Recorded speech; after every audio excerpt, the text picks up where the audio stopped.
ఆంధ్రప్రదేశ్లో ఉన్నామా ఆఫ్ఘనిస్తాన్లో ఉన్నామా అని బీజేపీ నేత భానుప్రకాష్ రెడ్డి ప్రశ్నించారు. ఈవీఎంలను ధ్వంసం చేసిన వ్యక్తిపై కఠిన చర్యలు తీసుకోవాలని డిమాండ్ చేశారు.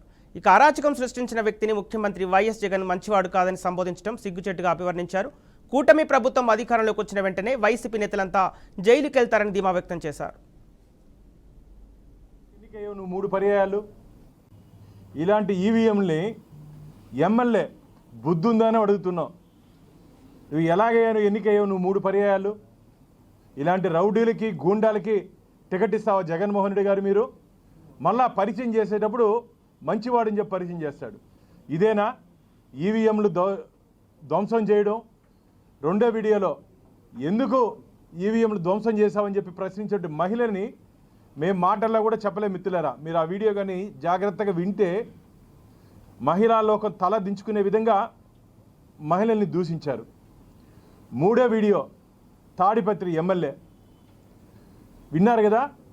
టీడీపీ వచ్చినా జనసేన వచ్చినా వైసీపీ వచ్చినా 3 నెలల వేట మొదలు పెడతాయంట. వేట అంటే ఫ్రాక్షన్ వేటని మొదలు పెడతానంటున్నాడు. ఎంత బరి తెగించావు పెద్దారెడ్డి నువ్వు?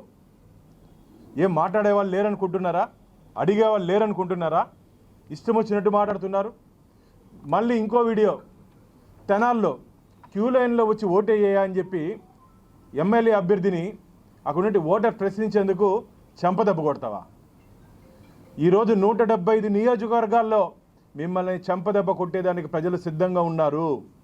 ఆఫ్ఘనిస్తాన్లో ఏ విధంగా ఆర్తనాదాలు ఉన్నాయో ఆంధ్రప్రదేశ్లో అదే ఆర్తనాదాలు వినపడుతున్నాయి, అదే ఆర్తనాదాలు కనపడుతున్నాయి. అందుకనే మన ఆంధ్రప్రదేశ్లో ఉన్నామా ఆఫ్ఘనిస్తాన్లో ఉందని చెప్పి రాష్ట్ర ప్రజలు ప్రశ్నిస్తున్నారు. కొందరు అధికారులు